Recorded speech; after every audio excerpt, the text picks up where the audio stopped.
Anyway, welcome to Cinema Academica, everyone. For those of you who haven't been here, this is a weekly film and discussion series started by tonight's speaker 10 years ago or so. And we usually discuss films about political, economic, social issues, and the theme of the whole film series is activism. Tonight's presentation is about the science and politics of global warming, global climate change. Denis used to be a professor here at the university, and he published on environmental geochemistry at some points in time, in addition to physics. So I think he's going to use his expertise to analyze the issue for us tonight. Usually after the movie there's an informal discussion, but I'm not sure how the format's going to be tonight. It might be a bit different, but Denis can explain that. Just in general, we usually urge everyone to try and express themselves, and don't be shy. There's no real moderation to the debate, but also try not to monopolize the floor, please. Thanks. Thanks, Wayne. Thank you very much. Thank you all for coming out here tonight. I want to first say that there will be some physics tonight. I will actually explain some basic physics concepts. My idea is that in a problem that in a discussion in society, if you cannot, and a discussion that involves science, if you can't get a grip of this problem by using first-year university physics, biology, earth sciences, chemistry, if you can't use first-year level science to help you navigate the particular problem, then probably science is not going to be of any use to you anyways, of any use to anyone. Okay, that's what I've come to understand. And you'll see that I will use just the physics that I learned in high school and first-year university, and I wrote a scientific paper using just that physics to try and understand the climate. It sounds crazy, I know. They're talking about these supercomputers and all these sophisticated climate models. And you'll see that just by using some simple ideas of physics, you can show, without any doubt, that the IPCC and many of the textbooks and NASA on its website and so on are saying things that are absolutely wrong, incorrect. And so that already gives you a clue that maybe they're not thinking as clearly as they should be, and maybe this has some politics involved instead of just pure science. So we are going to do just enough physics to be able to do that. Now, the last time I gave a talk about climate, because I've been very busy with other things, was at a university in Montreal, and there was quite an auditorium full of people. And one of the students lent me a sweater to wear during the talk, and eventually gave me the sweater when they found that I liked it. This is the sweater that was given to wear during the climate talk, which I thought was quite funny. And during the talk, a different student drew a sketch of me wearing that sweater. Okay, so that's the history of this talk in a sense. Now, there was a lot of faculty in the room and a lot of students, and there was a generational gap in the conclusion after my talk. All the students believed what I'd said, and the professors were angry and didn't believe it, and they were going to have to work to try to convince the students that this wasn't true. So that's how that talk went. All right, now what I'm going to do at this stage is I'm going to talk about some of the physics and just show you some of the basic physics before we get into the politics and some of the other things. And so I guess I'll want to write just a few equations down on the board. You see, in physics, we've come to understand something very important. There's a concept called energy. And energy can't disappear or be created out of nothing. And that's very fundamental. And it is a very powerful idea that allows you to do calculations that would otherwise be very, very complicated. Here's a basic equation that we're going to use to calculate the temperature of the Earth, okay? intensity equals something called epsilon, which is the emissivity, a fundamental constant, okay, and temperature to the fourth power. That's a very important equation. What this says is that when a surface is at a certain temperature, any surface, this is a fundamental law of physics and how objects behave in the world. It says that when any surface, like the surface of this table, is existing at a certain temperature, it has a certain temperature, then it is emitting radiation at an intensity of this many watts per meter squared. So for every part of the surface, it's emitting a certain amount of energy per unit time in watts. Okay, so joules per second. Energy is coming off of every bit of the surface in this amount. And to calculate that amount, you need to know the emissivity of the surface. That's a property of the surface. And that emissivity has to be between 0 and 1. So the emissivity is bigger than 0 and smaller or equal to 1, depending on the nature of the surface. I'll explain that in a minute. This is just a fundamental constant. It's a known physical constant. It has a certain value. It's fixed. It's known. It's established. It's known to great precision. It's just a constant.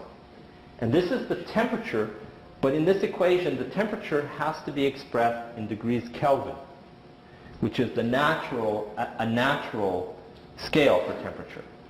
You see, because when you express things in degrees Kelvin, the 0 means that things are so cold that the atoms don't move anymore.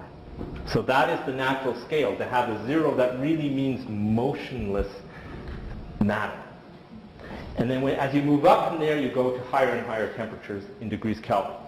And you take that temperature, the value of that temperature, and you put it to the fourth power. And that'll give you the value of how much energy is coming off that surface. So we're all emitting energy as we speak. So our bodies, which are at higher temperatures than the table and so on, we're all emitting energy. You can't see that light because it's infrared, because we're at low temperature compared to the sun, which is at a very high temperature, such that the light that it emits is at higher frequencies and is visible to the human eye. Okay, so that's a fundamental equation that we're going to use. And then there's something else you have to know, which is that a planet has something that we call an albedo. So eventually we're going to be modeling a planet, and the sun is going to be shining on that planet, and its surface is going to come to some temperature, and as a result of being at that temperature, the surface of the planet is going to emit energy at this rate for every square meter of that surface. Okay? So that's what's going to happen. Now, this light that's coming from the sun, some of it gets reflected from the planet. So some of it gets absorbed by the surface, so some of the energy gets trapped and serves to warm the surface, and some of it gets reflected away from the surface and back into space. Now I'm starting with a simple case of a planet that has no atmosphere, just to simplify things. Okay? So this planet that has no atmosphere reflects some of that light. And the fraction that is reflected back towards space, that's called the albedo. Yeah. And so we'll give it a symbol A. Okay? And that depends on the properties of the surface. So different materials, different substances, sand, water, so on, they'll have different albedos. So you can measure the albedo of the Earth. So you send a satellite up in space surrounding the Earth, and you measure how much of the light is being reflected towards this satellite, and you try to do an average over the whole surface of the Earth, and you work hard to measure for a long time, and you orbit with your satellite, and you do that on average, and you get an average albedo, and the average that you find is that the albedo of the Earth on average, and I'll use these angular brackets to represent an average, is 0.0 So 30% of the light gets reflected. Turns out some clever people who just observe the moon and measure the light that is coming from the moon, but that is first reflected by the Earth, they can do way better than satellites. And the people who do that, they do what are called earthshine measurements. They have been able to determine a more precise value of this average albedo, and they have determined that it's 0.297 plus or minus 0.005. So we know the average albedo of the Earth pretty well. Okay? That's the Earth as it is with its environment and its clouds and everything on average. The albedo of the Earth, if you took away the atmosphere, the clouds and everything, would be just the albedo of the Earth as it is without those things, so, but with its, let's say, with its vegetation, its sand, its continents, its oceans. That albedo is different because a lot of this reflection is reflection from clouds.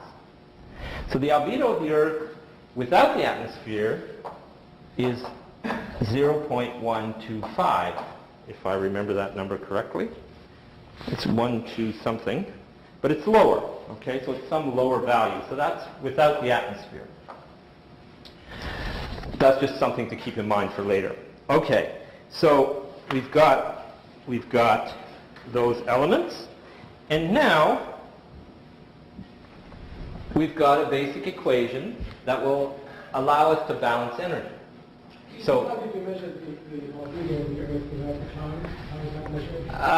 you have to measure the albedo or the reflectivity at the wavelength of visible light of all the different materials on the planet and do an average over the surface. Okay, so it's not an easy thing to do, but you can do that. Or you can correct, there's all kinds of ways you can do it. But you're trying to see how much of the light that actually hits the surface is reflected back from that surface. I'm trying to show you the physics calculation, but I'm trying to do it one step at a time so that you can appreciate logically how this is constructed, so that in the end you'll be able to understand where I'm going. Okay? So physicists do this all the time. They start by simplifying the problem. There's a joke in physics that, this is always the first time you do, is you ultra simplify to the point where sometimes it's not even recognizable that you're dealing with the same problem. Like, I don't know if you know the famous physics joke, and I'm sure only the physicists will laugh. There was a guy who bet on horses, and he had a physicist friend, and so he wanted the physicist friend to help him figure out which horse would win. And the physicist friend said, well, let's start by assuming that the horse is spherical. That's a physics joke. Okay. So that's what we're doing. We're doing the planetary physics of a spherical horse here, or something like that.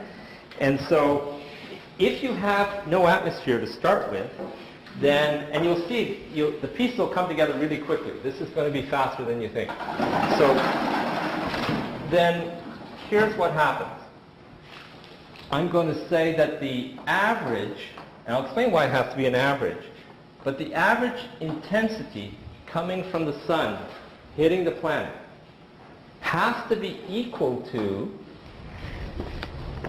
so that's what's coming into the planet, and what comes into the planet has to be equal to what comes out, because the only energy source is the sun.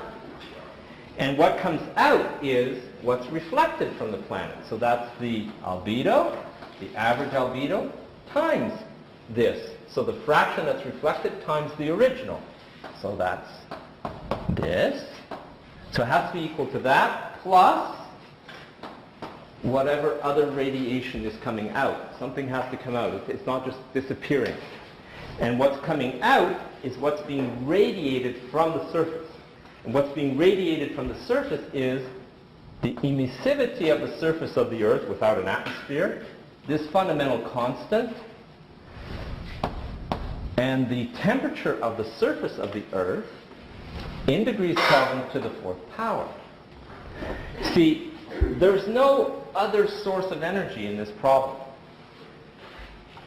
we're considering that we're not considering any other source of energy. So all the energy is coming from the sun, and that sunlight is coming and hitting the planet and causing it to warm, and as it warms, it emits more and more radiation from its surface, and there comes a point where it's emitting as much as that amount that it's emitting plus the amount that it never received because it was reflected is equal to the incoming amount, and then you've got an equilibrium, a kind of steady state, we call it, where you arrive at some temperature of the surface. You see, because if the temperature was lower, then the light would be absorbed by the surface until it gets hotter, until there's that balance. And if the temperature is too high, then it's emitting more than it's receiving, and therefore it'll cool. So because it can't, because in the end, you've got to come to an equilibrium, because if it's too hot, it'll cool. And if it's too cold, it'll heat up, because it's receiving more than it's giving. You see? So the balance of energy has to occur. This is called radiation balance. This is how physicists calculate the temperature of a planet out there in the universe anywhere. That's how it's done. So this means that this is a fundamental equation that if you solve this equation for the temperature, you will have obtained the temperature of the surface of that planet. So you can isolate temperature in this equation and find out what the temperature in steady state of that planet without an atmosphere is. That's how simple it is. That's all you need to do. And when I was in first year physics, my chemistry teacher at the time, the first assignment was this fictitious planet without an atmosphere, calculate, and he gave some constants in a star that has this intensity and so on. He says, calculate the temperature of the surface of that planet. And we're like, what? How am I going to do that? And this is, you had to go through this whole process in the problem set to figure out how to get the temperature, because at that time you couldn't just Google it. You couldn't just find that, temperature of planet and Google it and then, oh, look, all these calculations come up. No, you had to actually talk with your friends and find out if someone had a clue of how to do this, and what were you going to do and how were you going to figure this out and so on. And eventually some of us would be able to find the temperature of the planet, and then you hand in your assignment and see what happened. So that was the first assignment I had at this university that many years ago, was to calculate the temperature of the planet. And it was a chemistry prof at the time, not a physics prof. Okay, so that is quite doable. And when you do that calculation for the Earth, you get temperature of the surface of the Earth equals, okay, now before I tell you the answer, do you know what the average surface temperature of the Earth is now, the real Earth? Do you know what it is, roughly? 15. 15 what? C. What's C? Celsius. Okay. How many of you know the answer? I mean, I just want to see. How many of you have an idea what the surface temperature is? So two people. See, here we are, we're 3 people. Doesn't it vary depending on the type of surface, like around the Earth, like it's different around the surface of the ocean? Right. Absolutely, and we're going to talk about that. And we're going to talk about what does this average mean and so on. But the first point I want to make is, we're all being bombarded with global warming and how terrible it is, and none of us know what the average surface temperature of the Earth is. Good God, you'd think that the CBC would once in a while tell you what that is, right? They don't. And they don't tell you what it means if they give you a number. But just for your information, the number that's given is, the classic number that's given is, it's about 14 degrees Celsius. Okay? Now that's the average surface temperature of the Earth. What do they mean by that? Well, what they mean is, you know, at the North Pole, the South Pole, it's really cold. The equator, it's hotter. Winter, summer. You have to take an average over a year and over the full surface. And you can't count some of the temperatures more than others because that'll skew the average. But wait a minute, we're only measuring temperature at weather stations. And they're in certain places. And they're at airports near cities. And so how the heck do you get an average when you're only measuring, you've only got, let's say, 1,000 weather stations in 1,000 cities that you've been measuring long. How do you get an average? So turns out it's very difficult to calculate this average.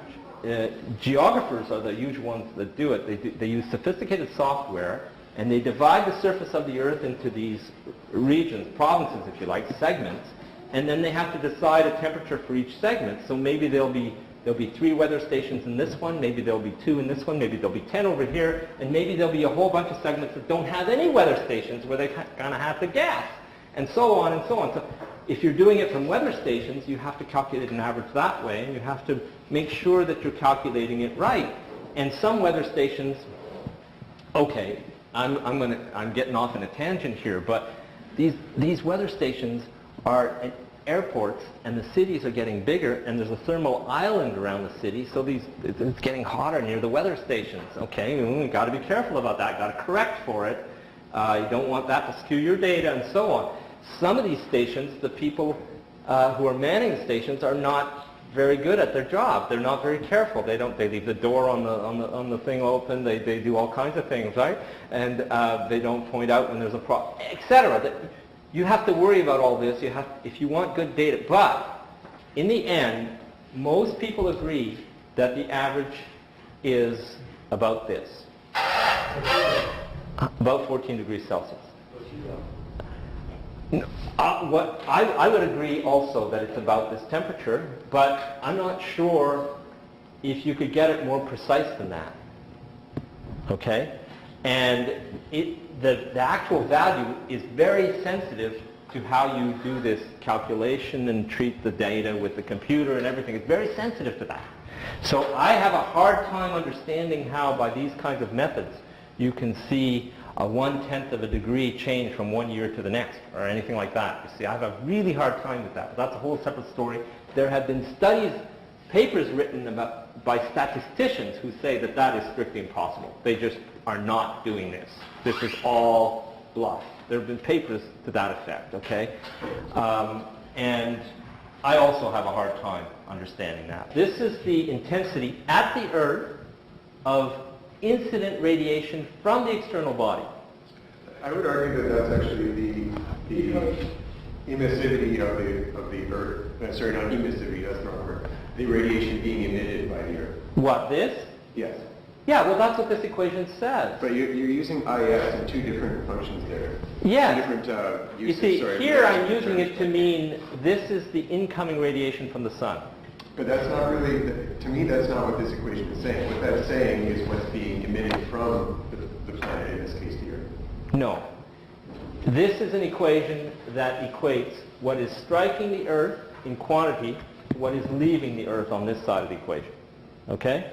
This is what is striking the Earth coming from the sun, and in quantity, per unit time, per unit surface area of the Earth, it has to be equal to the radiation leaving the planet on this side of the equation.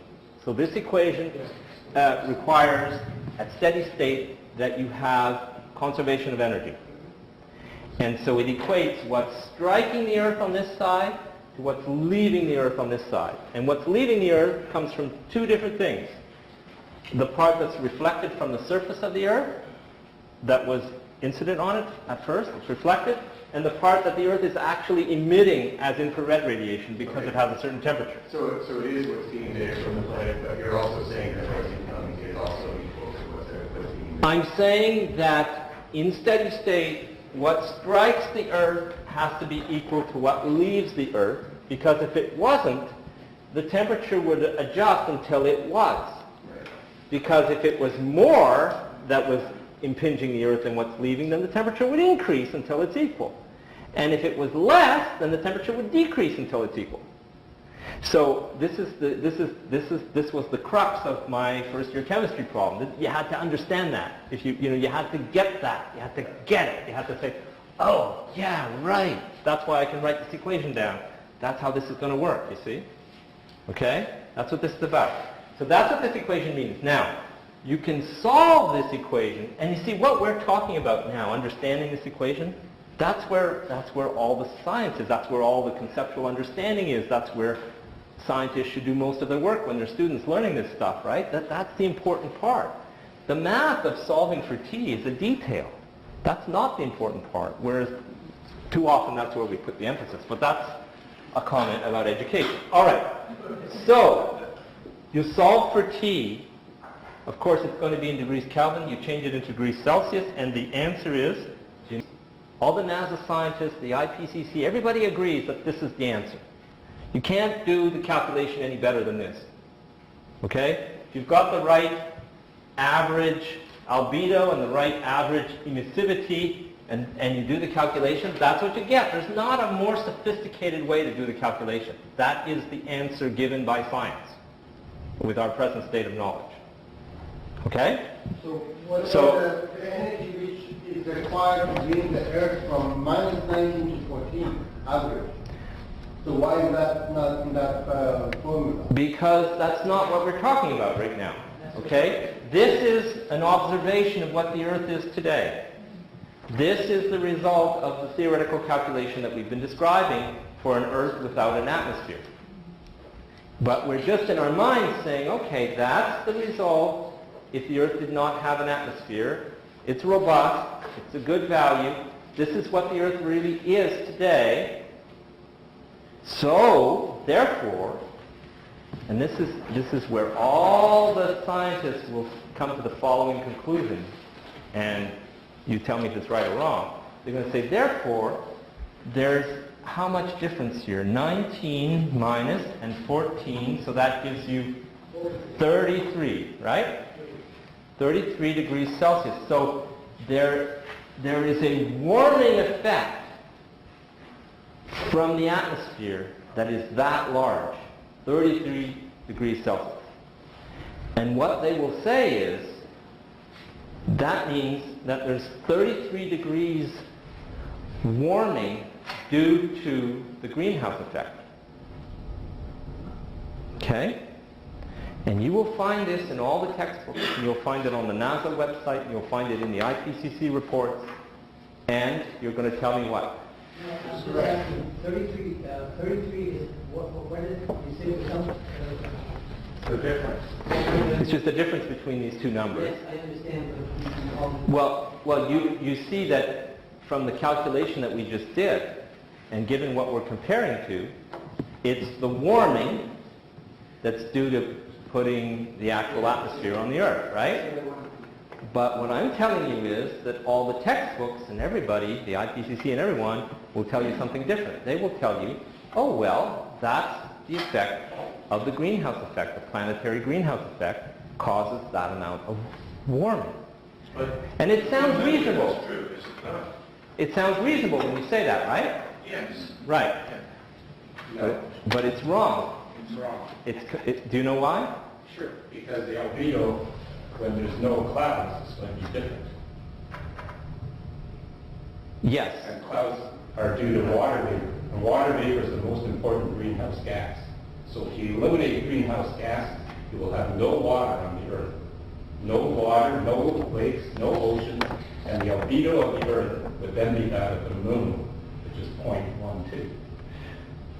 0.12. Yeah, once you dry everything and so on, you get rid of the We're talking vegetation. about and so on. greenhouse But gases. yeah, And what Denis just said was the textbooks say the greenhouse effect. right.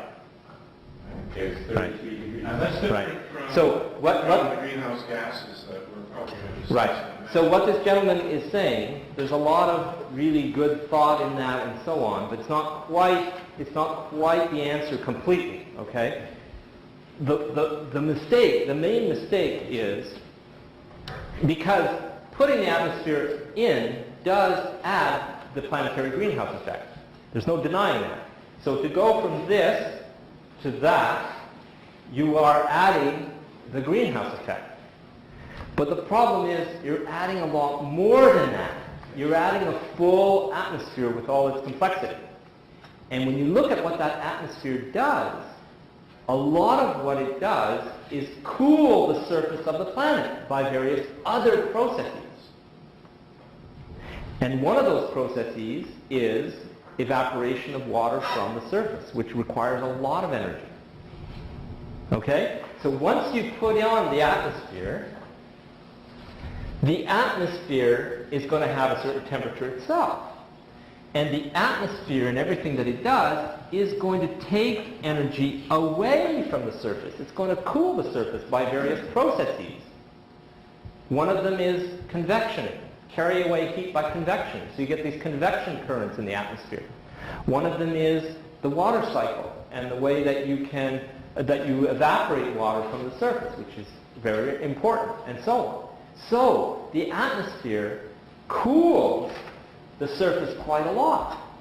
And we were talking about the surface. And that's where we live. We live at the surface. We're concerned about the temperature of the surface. Okay.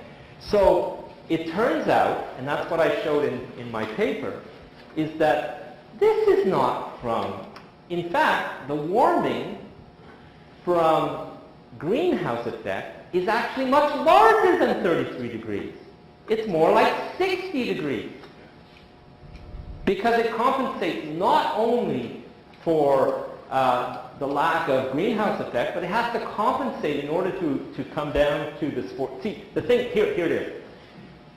Yeah, I'm skipping steps. I'm going too fast. But let's put it this way. We could repeat the calculation now and add the fact that some energy is being taken away from the surface by the atmosphere. And we know how that works. We know a lot about those processes. And we know, for example, that, where did I write it down? What about the radiation of everything on Earth? Is it incidence on the differential? Yeah, you see, when you do the full calculation, which we're just building ourselves up to here, we're going to take all that into account, okay? So I'm taking initial steps just to introduce the concepts and so on. But let me tell you that the processes that we're going to add here that cool the surface, there are 4 of them. One is the atmosphere itself directly absorbs or reflects some of the radiation, like you were saying. Okay? That accounts for 78 watts per meter squared. Another one is there's an increase in albedo from the clouds. That's another one that you were mentioning. That changes the albedo. Another one is atmospheric thermals, the thing that allows you to go in glider airplanes and have a lot of fun. That's at 17 watts per meter squared. These things have been measured quite accurately by satellite measurements and so on. And then there's the water cycle one, which is a full 80 watts per meter squared. So all of these are cooling effects due to the atmosphere. When you add those in and recalculate that equation, but you add those in onto the cooling side of the equation there on the surface, you can calculate, here's how we add it in. I could just show you the equation just quickly. So I'm going to use symbols instead of all these complicated, I'm going to use simpler symbols. A is the solar incoming radiation on the surface. So I'm going to write an equation for what happens at the surface. So this is what's coming in at the surface. So after I've reflected out some and absorbed some by the atmosphere, I'm left with 161 watts per meter squared impinging on the surface. Plus, the atmosphere is also a surface. It's also matter like a table, and it's emitting infrared radiation. So there's light from the sun coming onto the surface, plus there's light from the atmosphere coming onto the surface. And part of that is from this infrared effect and so on. So that corresponds to the emissivity of the atmosphere times this fundamental constant times the temperature of the atmosphere to the fourth power. And that has to be equal to what is leaving the surface. So now I'm back to the emissivity of the surface, which I guess I denoted it that way, this fundamental constant, the temperature of the Earth's surface now to the fourth power, plus the cooling from the thermals, plus the cooling from the water cycle. And that becomes my new energy balance equation. Except that now this equation has two temperatures that I have to solve for. I have to solve it for the temperature of the atmosphere and for the temperature of the surface of the Earth. So this equation is the energy balance at the surface of the Earth with a simple atmosphere that is uniform and of a constant temperature everywhere, to simplify things. Okay? And then I write down another equation, which is the energy balance equation, or the radiation balance equation for the atmosphere. Because there's stuff coming into the atmosphere, stuff going out of the atmosphere. I write that equation down here, and because it's receiving infrared from the surface of the Earth, there's terms in there. So I will get another equation that's similar to this one, that will have in it the temperature of the atmosphere and the temperature of the surface of the Earth. And though that's two equations in two unknowns. And you've all taken algebra, and you know that if you have two equations and two unknowns, you can solve for those two unknowns under usual conditions. Okay? So then you solve for the temperature of this uniform atmosphere and the temperature of the surface of the Earth now in the presence of an atmosphere. And you get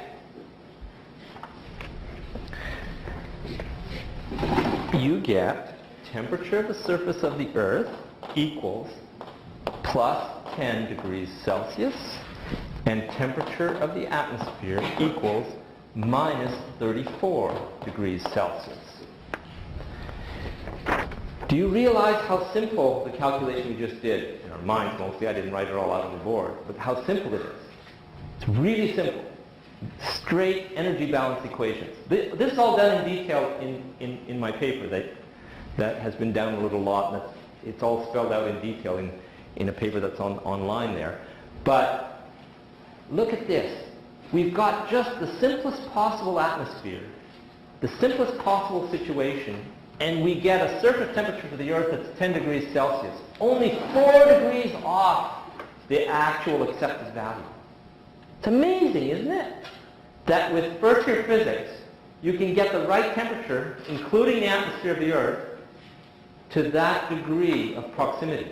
I mean, in Kelvin, these are hundreds of degrees Kelvin. They could have been anything, right? When you put it into Celsius, it's almost the same. So this is quite remarkable. This is a remarkable thing that you could get that close with such a simple calculation. And then you just go from there. It just gets better and better as you make the calculation more and more realistic. So now next step, we'll take the atmosphere to be a little more complicated than just a single uniform atmosphere, a shell. We'll take two layers, and they'll be allowed to have two different temperatures.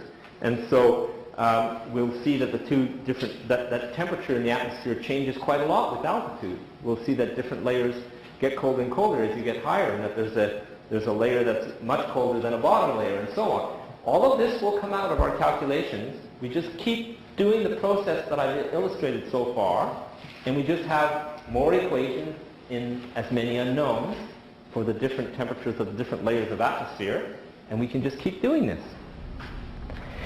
And what is surprising is that you get the same answer as a professional climatologist using a supercomputer with all his sophisticated circulation models and everything. Okay?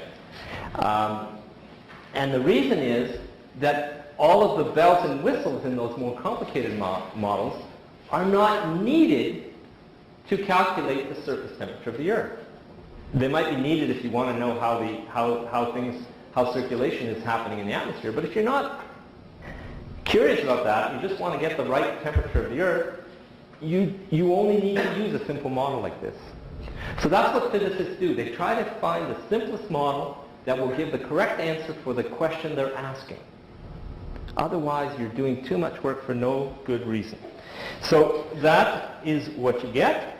And then, once you've done that, and I'm coming to the conclusion of this physics part, once you've done that, then you ask the question, you do what's called sensitivity analysis.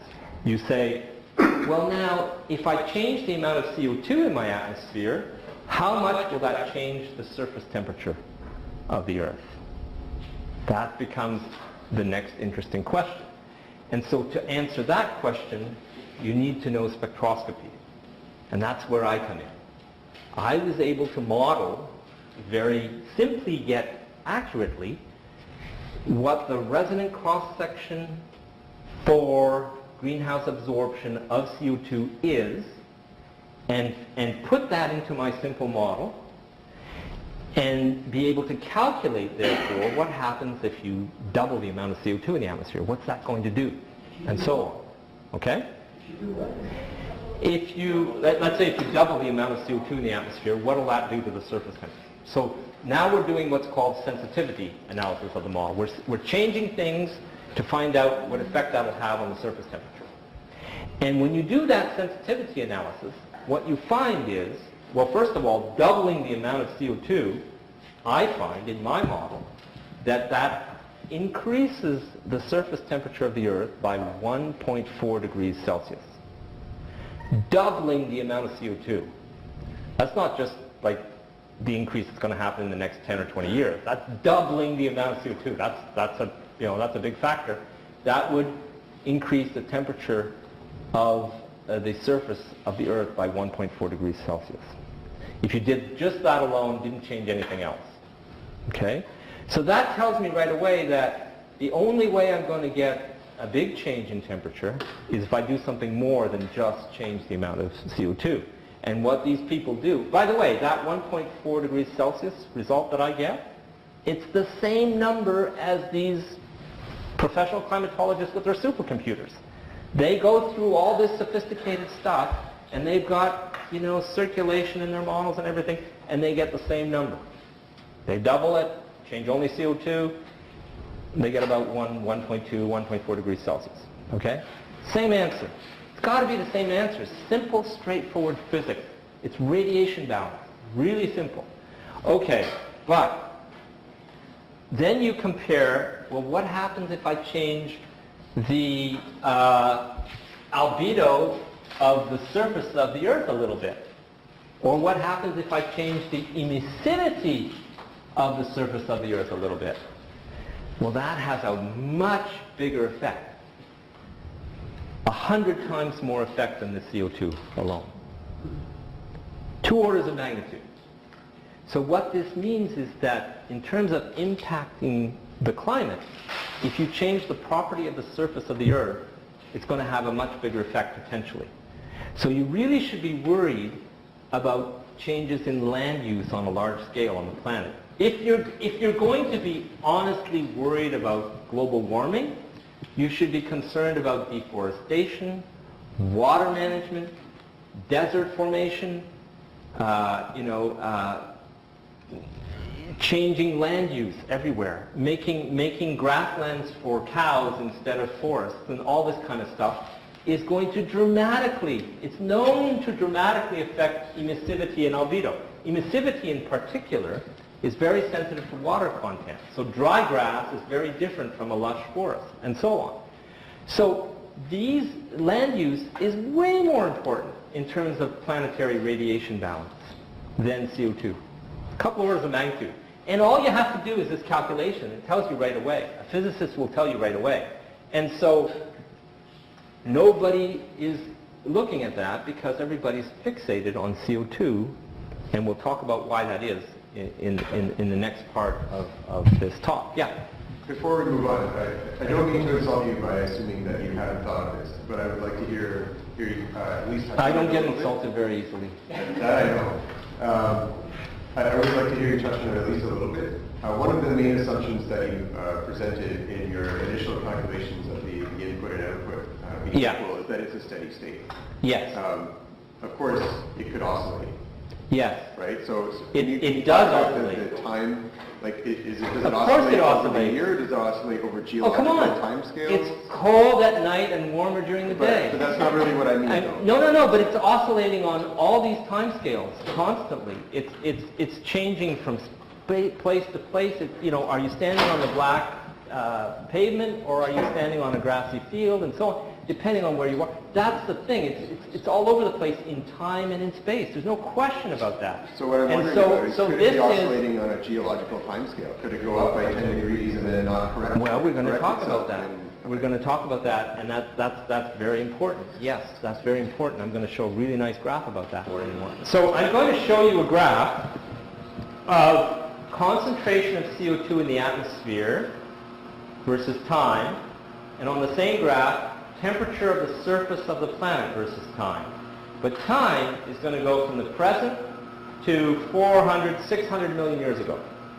So we're going to have a broad time to look at. It's the same planet.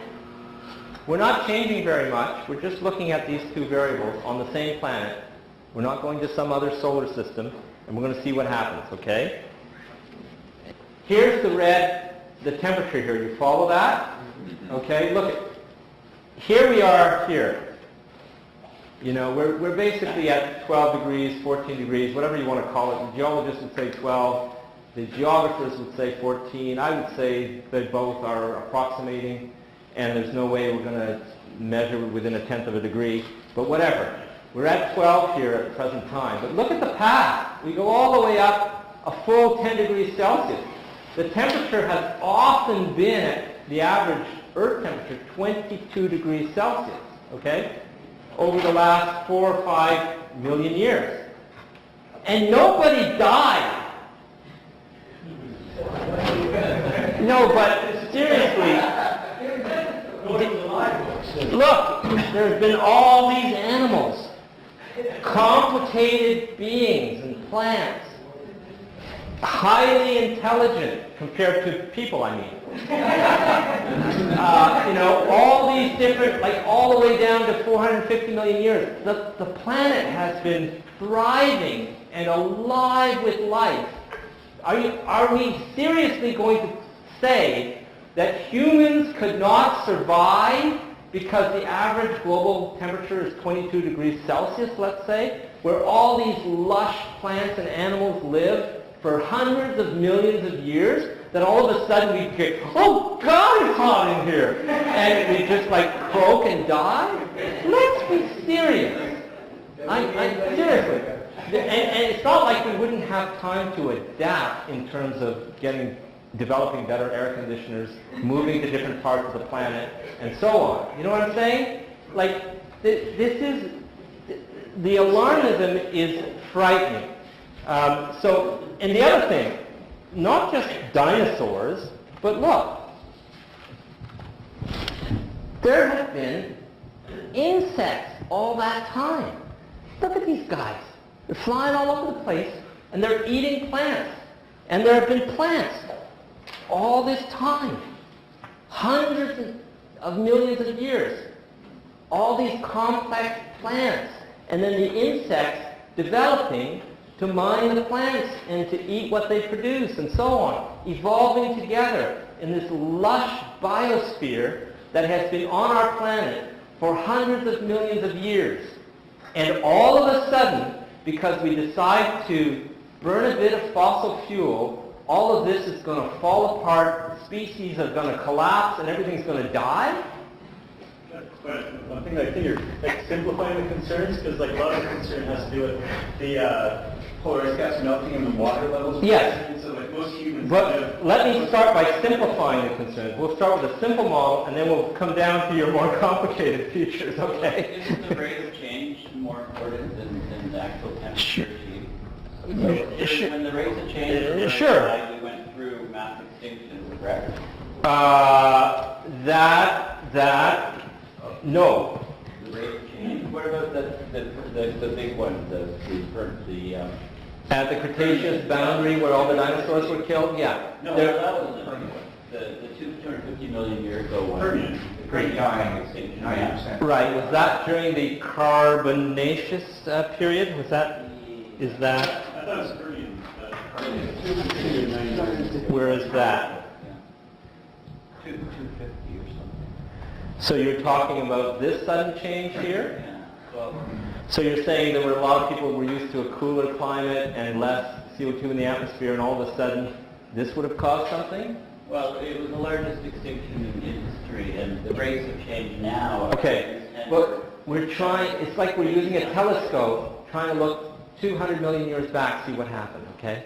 We're still arguing about how the dinosaurs died. When I was a graduate student, it was a massive meteorite that hit in the Gulf of Mexico, and all this stuff, and there was this nuclear winter light thing, and that's what killed the dinosaurs.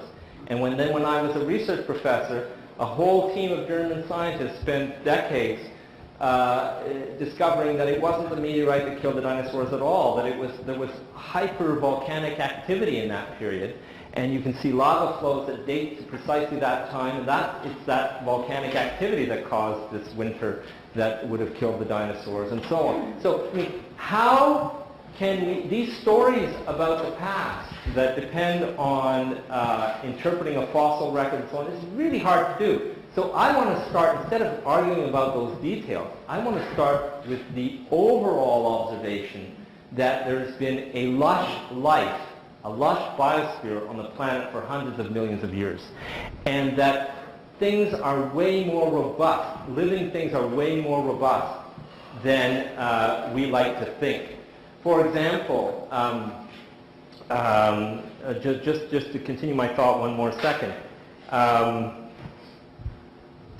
it's the large animals that are more susceptible to having problems, right? Like now, it's the large mammals that are in the greatest danger of extinction. You're always going to have bacteria. You're always going to have insects. You're always going to have smaller animals. The large ones are really in danger. So, but there's always, despite that general rule, it's the large animals that have mostly disappeared. In quantity, the smaller animals as well, but they survive and they continue to evolve. So the point here is that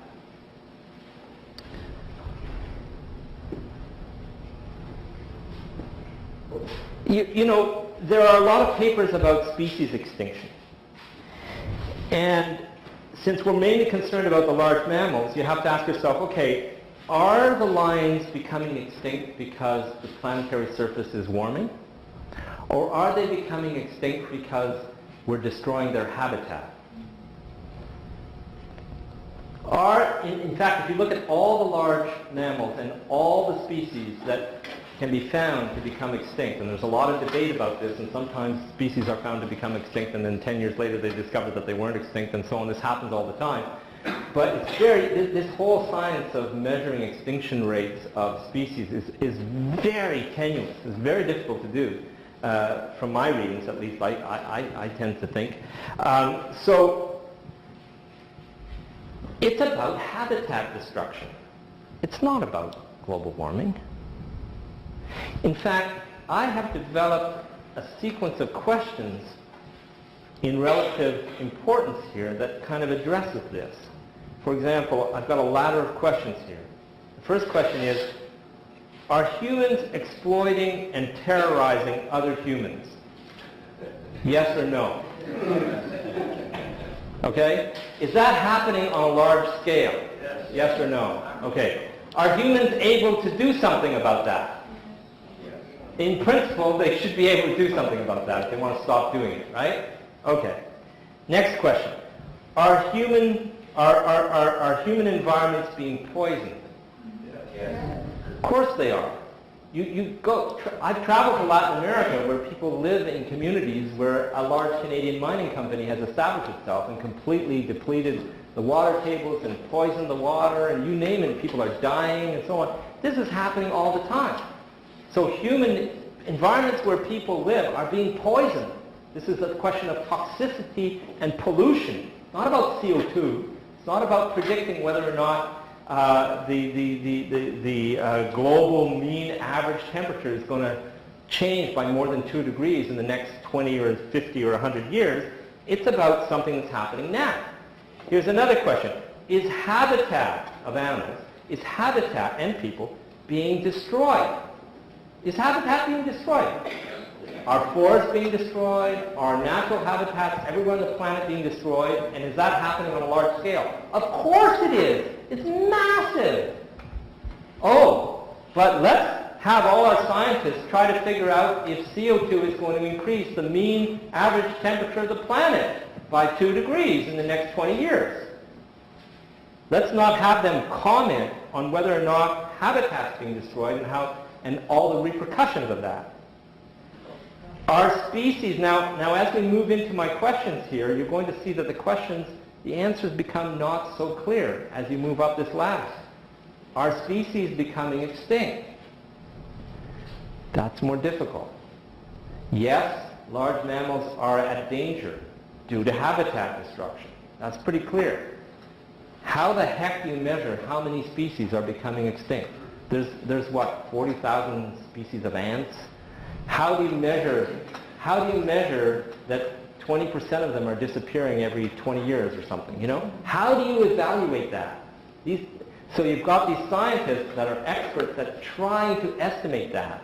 And I would postulate that what they're doing is not very reliable.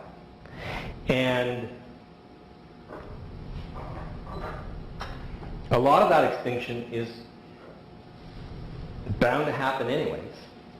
But I would say that the majority is certainly due to changes in habitat.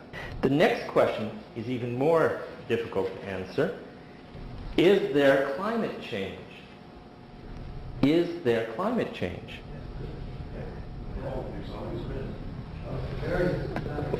You know, is the climate changing in the sense, like, let's say, in the continental USA, are there more severe storms than there used to be on the continent? Some people say, oh God, there was a big one last year, and it was terrible. And there was this huge typhoon, and there was this, and there was that. It turns out, when you look at it, every time that you go to an expert historical climatologist who studies statistics about the weather, and about storms, and about forest fires, and about all these things, and they write, and they study this for years and years, and they write these papers, they always say it's within statistical variability. We can't see a change. Over the last, we've been measuring tree rings for 1,000 years. We don't see a change in intensity of forest fires over that time.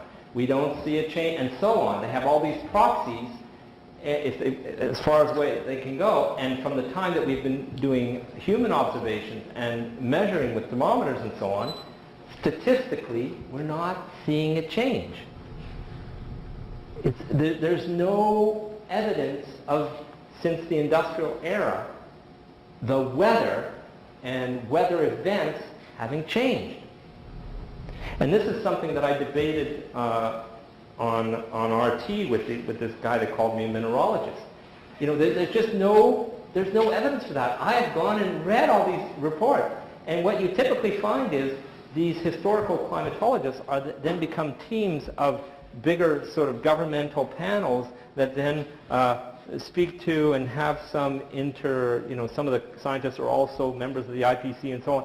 And then they put everything together, and then the scientists say, there isn't really convincing evidence. We're not sure. We don't think. The probabilities are da-da-da-da-da. And then when they write up the executive report, there's 95% certainty that the burning of fossil fuel has caused some changes. Okay, but then when you go and read the report, it's not there. It's, careful scientists qualifying everything they say, and especially the historical climatologists, which are the guys that I really respect them from reading their papers. They're the ones that I trust, not these modelers that project things, having never gone out into the field, having never analyzed the data themselves. So, is there climate change is a much more subtle question. And then in the ladder, there's the next question. Is there warming? Oh my God, what a heretic I am to even ask that question. Is there warming? Is there evidence for warming? Okay, so So if you look at the temperature data, we're talking about a quarter of a degree or a tenth of a degree. And you look at the change in temperature, let's say delta T as a function of time, and let's say this is, I don't know, 1900 and this is present, and around, 1950 it started to shoot up. So in terms of the fossil fuel burning went something like this, and then around 1950 it really started to come up, and now it's been doing something like this, right? But that's the fossil fuel burning, and this is zero. But now if you look at delta T as a function of time, they're doing all this fancy stuff, and they're finding that, okay, there was some changes, and then there was some increases, and so on. And recently, in the last 20 years, it's done this. It's flat. In the last 20 years, they call it a pause. So all these modelers were fitting their models beautifully to this part of the curve and projecting that it was going off into space over here. And they were all projecting that and saying, look, it's clear, it fits, and that's where we're going. 20 years from now, we're going to be up there. Okay? And then what happened? This happened. It didn't really happen. I want to talk about that. But that happened. And then you look at the top physics paper, one of the top ones, Nature. And all the papers, starting around here, a whole bunch of papers are trying to explain, how did the modelers get it so wrong? I mean, we have to admit we got it wrong. How did that happen? So then you've got all these papers about how did we get it so wrong?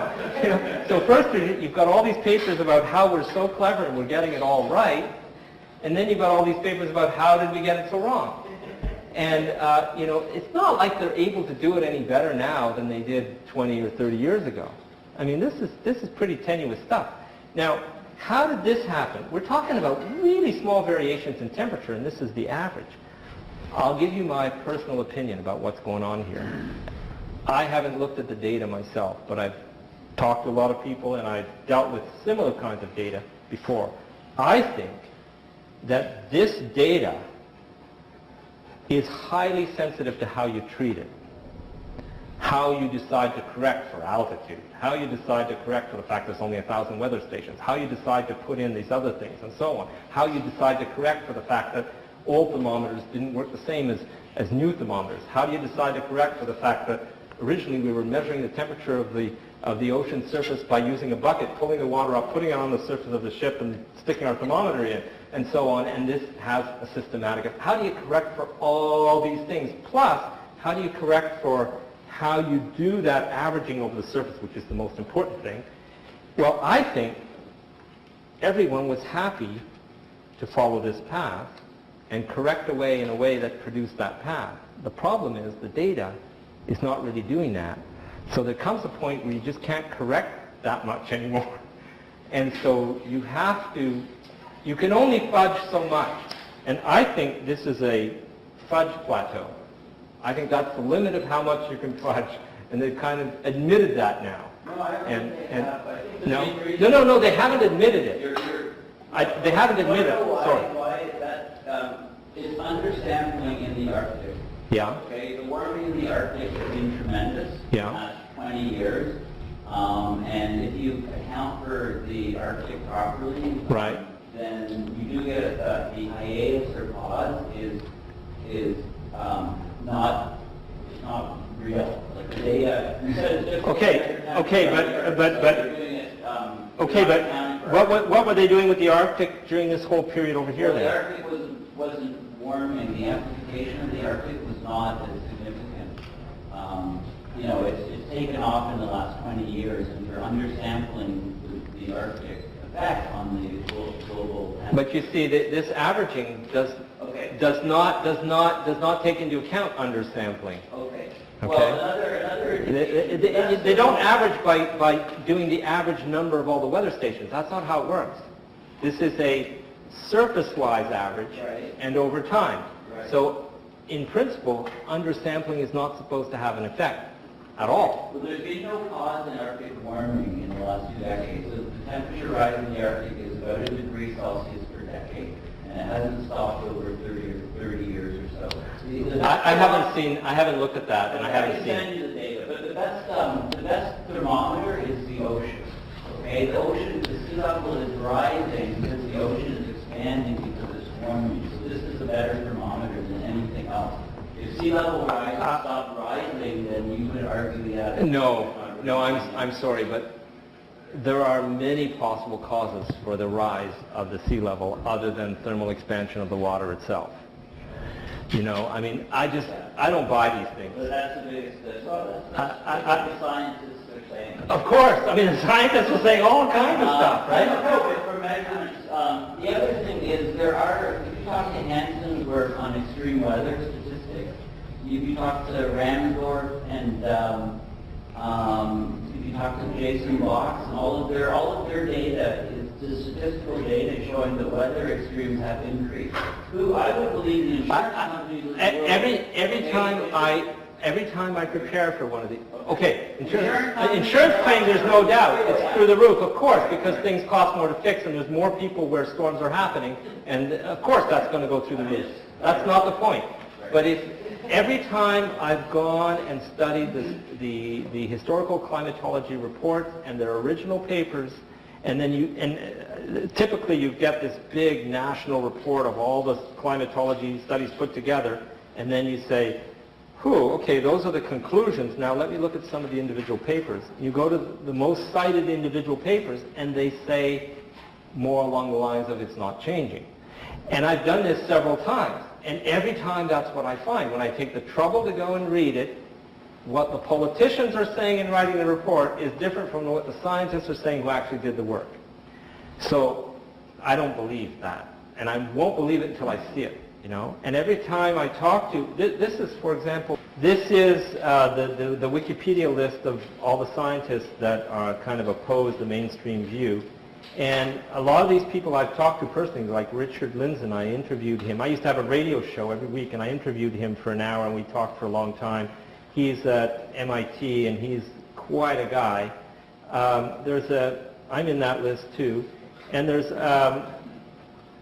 all these people who, when I talk to them, and I've talked to several of them, they tell a very different story from these IPCC reports. And they're amazed at how, and some very famous people, I could give you examples. I have this climate blog where I sometimes talk about these people. Does Paul have his list? Paul? Do you have a list of names?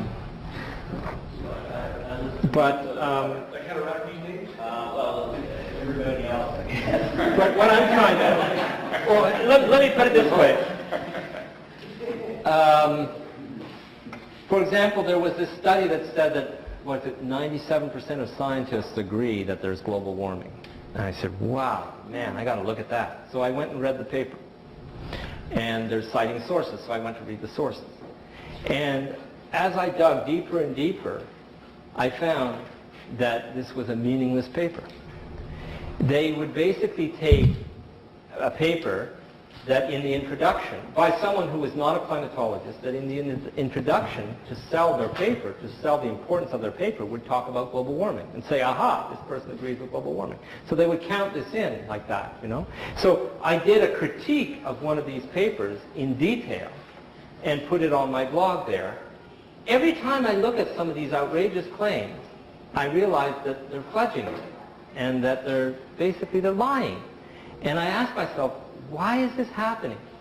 Why, you know, I don't want to sound like a conspiracy theorist, but I don't want that, no. But the thing is, all these scientists appear to have a vested interest in this being true, and in insisting, by stamping their feet on the floor, that the debate is over. There is no more debate. All the scientists agree. Come on, guys. There's a lot of really smart people who have made their careers in this thing who don't agree with you. You know, So don't look at people. look at the scientific, peer-reviewed scientific publications. Yeah. Are on climate change that are for, that are saying it's happening and they're saying. That's right. And And that's so there not are, 97%. no. That's like thousands and thousands to a few. No, not at all. That's not true at all. I reviewed a paper that did that, and critiqued it. It's nothing like what you're saying. In fact, it's much more like, well, you'd have to read what I critiqued there, and I don't want to open it up and start reading it, you know, but it was more like, who are the reputable climate scientists? Well, they're the people who have published at least, let's say, 200 articles in the field. And, okay, who are these people, whether they're the big leaders of labs and so on? Okay, now if you look at the people who are deniers, are they famous people like that who have published that much? Generally not. Only 10% of them have published more than 100 papers, you know? And so they qualify it like that, and they use these artificial criteria. But what I would say in answer to that is, well, there's 10% of scientists who published over 100 papers in climate science who don't agree. That's significant, guys. Come on, like, think about this. They're not, you know, they're going against the current, and they're saying something that's unpopular. They're going to be opposing referees when they try to publish their papers, yet they insist on saying something that is against the current. You have to take that into consideration. These are the kinds of arguments, I think, that we have to think about. So this whole notion that the debate is over, I think, is just pure nonsense. I agree. You know, the debate is over. Everyone agrees that the Earth is round. Everyone agrees that the Earth goes around the sun. The debate is over on those questions, okay? Those questions, the debate is over. There's lots of questions where the debate is over. And there's a whole bunch of other questions where it's far from over, and we have to wait and see if some of these people who are funded the way they are will come to their senses one day.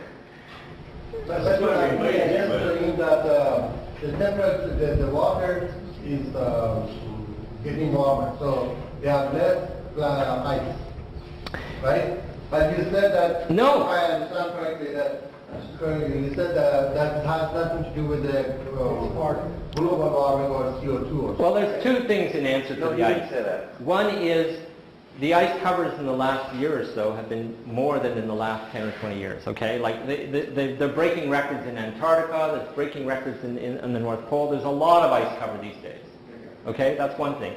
Secondly, with regards to ice and snow in the Arctic and so on, there are effects that are, I think, greater than warming that you can't even detect. Local climate effects that are going to be due, for example, when you're talking about ice and snow, that's a very high albedo. If you have a little bit of pollution in terms of particulate matter, like if you have huge forest fires in Africa and you're spreading that stuff on the ice, that's going to change the albedo of the ice quite significantly, and that is going to have a huge effect because it's about radiation. The sun is the greatest mover of everything on the planet. How hot you feel when you go outside depends on whether or not the sun is shining on you, more than what the weather person said that the temperature was that day. Radiation is huge. There's like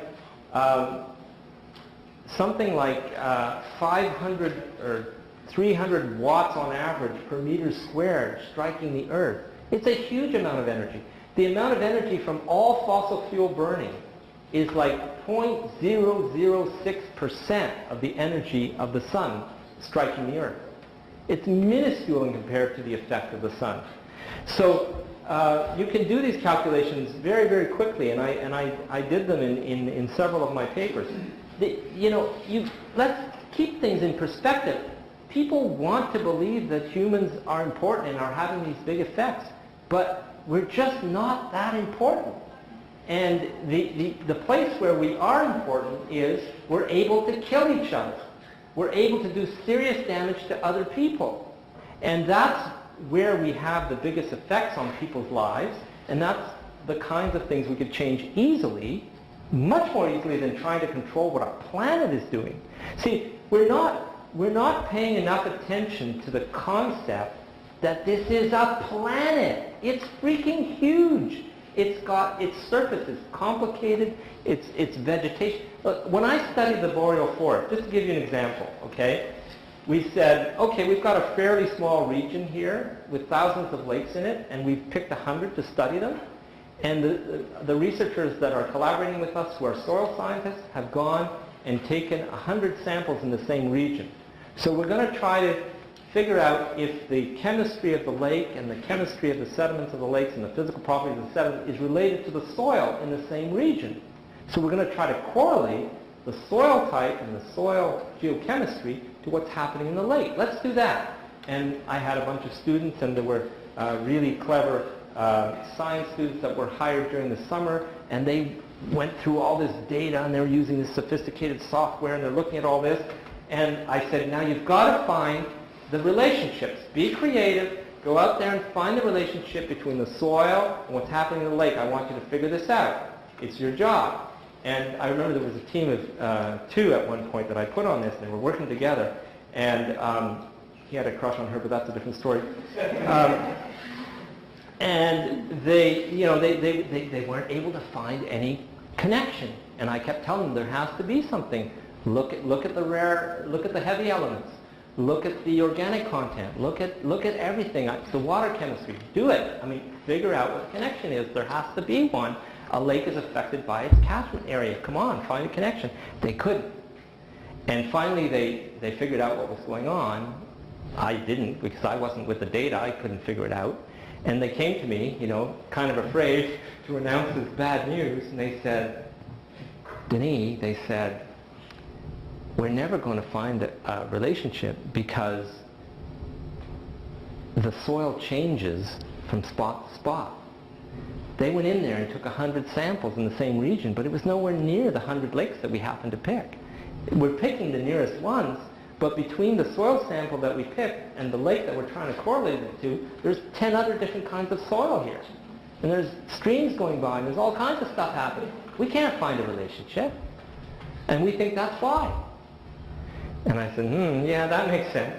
And then as I read more about the data, I figured out, if you're going to do that kind of study, you have to actually have the soil scientists studying the soil right next to the lake or stream. You can't just do it like that and hope that in a geographer's average way you'll be able to figure something out. You can't. It's way too complicated.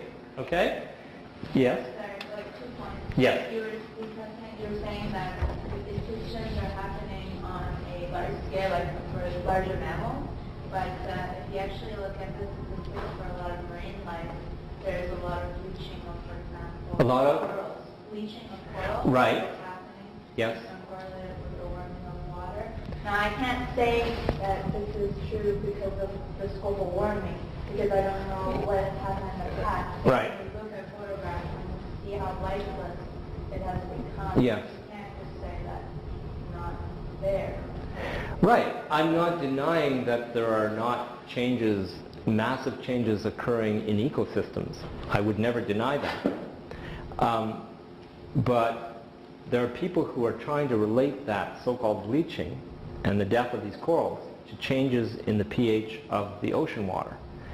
I'm sorry, but no one has ever been able to measure the pH of seawater and follow its changes. That's impossible to do. pH is just like what I was explaining with soil. If it's a sunny day, you get a different pH at the same spot, and so on. Right? Have you done these kinds of measurements? Do you know what I'm talking about? I understand it because, I mean, as a science student, when you sit down and think about the factual things like Earth is round, they pretty much make sense. But when we talk about global warming, it pretty much has no start or end. Yeah, kind of go into this phase. Yeah. Well, pH is one of these properties like temperature. It's just highly variable, affected locally by all kinds of things. You can't measure pH in a reliable way, right? In our lakes, we had to go down deep at a specific depth, collect a sample where it was dark and so on in order to get a reliable pH. So ocean pH, where there's coral and sunlight and so on, there's no way you're going to measure that. And the changes, that no one's detecting any systemic changes in actual pH. And also pH is something that is highly buffered. It's very hard to change the pH of a large body of water. So and some people, yeah, but it's the coral that's buffering it. No, I don't believe it. There's so much that could be causing this coral to die. I just don't believe that. What about the pH of the CO2 level of the atmosphere? Yes. Is much, much higher. Yes. Right, than it was during the last million years. Yes. Between 200 and 300 parts now it's over 400. So when it rains, it pulls CO2 out and it goes into the ocean. Yeah, I know, but that's what's called the theoretical geochemistry that gives you a nice explanation that allows you to say we should be worried. But in fact, okay, look, first of all, in terms of CO2, most of the time here, we had 20 times more CO2 in the atmosphere than we do now. And these animals and plants were flourishing like crazy. I don't think we would die from it, okay? And there was complex marine life. There was all kinds of stuff happening, okay? 20 times more CO2 than now, most of the time. That's the first thing. Secondly, I understand what you're saying about the simple lab chemistry of how CO2 affects pH, and all that kind of stuff. But the point is, in nature, it's always much more complicated than that. It's not a test tube. There's hundreds of reactions happening. I know, as a theoretical geochemist, part of my team, we were modeling these reactions. We actually did geochemical modeling of sediments and water columns and everything, and we had to add all those reactions in and see how everything fit together. And I was always amazed to see that this was horribly complicated and was nothing like a test tube, and that it was incredibly robust as well. The buffering reactions are very powerful. So you couldn't predict what was going to happen, even in these models. Imagine what it's like in nature. Okay, well, then this is like the shellfish or, what So about the oyster industry off the west coast? I don't deny that. Look, They're not, the pH is too acidic for them to be viable anymore. I mean, a lot of the people... my reply to that is that's probably a lot of crap, in the sense that you're probably dealing with a toxicity, not a change in pH. I studied a lake in Japan, Lake Biwa, the largest lake in Japan, one of the oldest lakes in the world. They had an oyster industry there, and they wondered why it died. Okay, so we have to look at that. Well, it turned out that, and they thought, well, there's more and more development on the lake, even though we try to protect it. Maybe, there's more farming, there's more in-stream, there's more this, there's more that. What's going on? Well, it turned out that it had collapsed. The industry had collapsed just after a major typhoon. And the major typhoon had stirred the water in this very deep Lake Biwa, stirred up some of the sediment, caused some reactions that normally wouldn't have occurred in a sediment that is not stirred, and that changed the chemistry to the point where now that was fatal to those oysters. So every time there's a major storm, the oysters fail. Had nothing to do with anything else that everyone was worried about. And it took us a while to figure this out, but that was the answer. So, let me give you another example, which is one that I've written about. And this is one that David Suzuki likes to mention. There's great success, but I say, no, it was nothing like that. It's this whole thing about acid rain. Acid rain, well, that's right, you don't hear about it anymore. Well, let me tell you the story, okay? So, acid rain is going to kill the entire boreal forest, the biggest ecosystem on the planet. Oh my God, we've got to save the planet, we've got to save the ecosystem, acid rain. The Americans are burning coal like they're crazy, and it's producing all these sulfides, and the rain is acidic, and therefore it's destroying life in the boreal forest, and it's the Americans' fault. And so we have to control emissions on these coal mines, so we go in and we control emissions, and we stop the acid rain, and so on. Okay, what really happened? First of all, the acidification of the rain was so weak at the time that it was worse that you couldn't measure it. There was a Canadian team that had to go and find a pristine lake in northern Ontario just to be able to hopefully try to measure if there was an acidification effect on this lake, and they could never see one. Okay? First thing, you couldn't see the effect. Secondly, the arboreal forest was affected dramatically. And it had nothing to do with acidification. It had to do with a cottage industry, overfishing, land development, mining development. It had to do with all these things. And it destroyed fish stocks in the boreal forest. And it destroyed a lot of the lakes and so on. But it was all due to this human activity. It had nothing to do with acid rain. Meanwhile, everyone's going, acid rain, and totally ignoring the mining industry, totally ignoring everything else. And it was perfect, because acid rain was something in the sky. And scientists were occupied trying to measure its effect. And it was so subtle you couldn't see it. And so they were arguing for more money to see it better, because they were sure this had to be the problem. And so they spent decades and decades studying these pristine lakes. Meanwhile, there's this, all-out destruction on the boreal forest that just happened, irrespective of all that. Okay? This is another example like that. The reason that carbon and CO2 are on everybody's mind, and all the scientists are talking about it, is because the forces that be want this to happen. They want carbon pricing globally, and they want a carbon economy. And this is a geopolitical lever by the United States. And when you fund, if you ask yourself what science is going to be done in Canada or the US, what's the answer? The science that will be done is the science that's funded. Period. There is no academic freedom in science. There's only an illusion of academic freedom. Okay? So if the funding agencies see global warming studies in a positive light and they fund that, that's what's going to get done.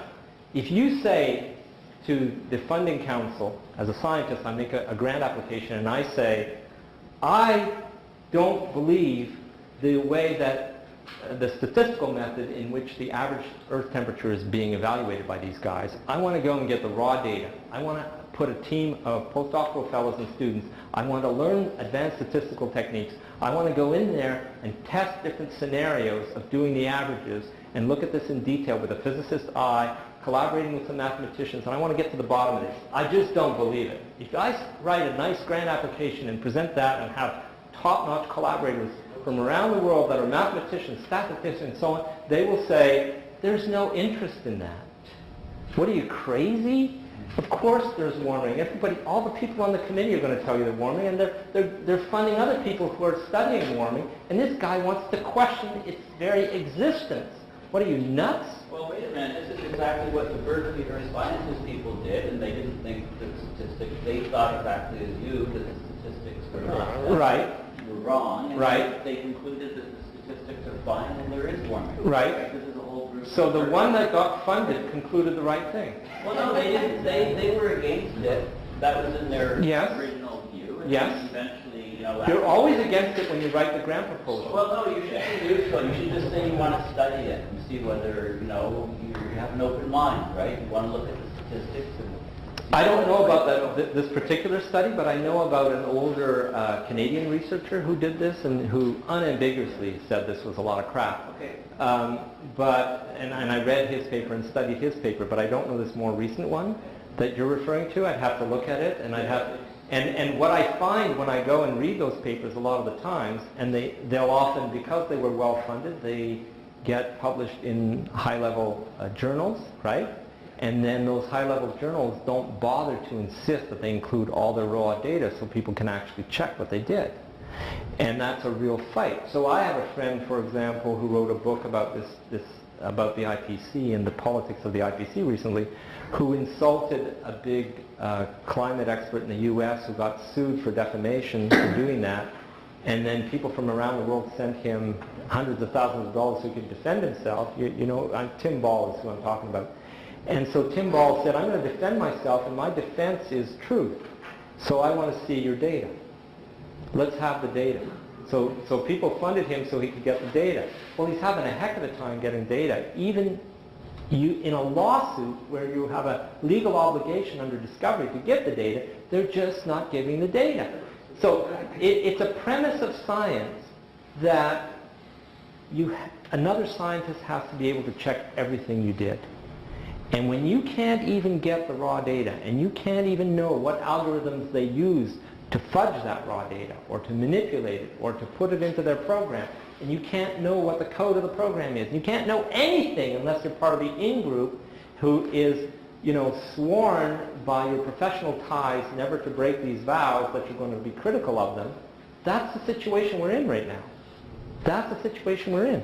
And I've seen this a lot in my scientific work, well, ClimateGate was a good example of this. You've heard of ClimateGate. I don't know if you studied the papers from ClimateGate, but, a postdoctoral fellow decided to leak a bunch of emails from these senior scientists at the Climatology Institute in the UK, and these senior scientists were discussing how they were going to fudge the data, why they needed to fudge the data, how they were going to justify fudging the data, and how the people who were critical of them, they were going to block their publications and make sure they don't publish in the good journals, and how they were going to achieve this, and so on.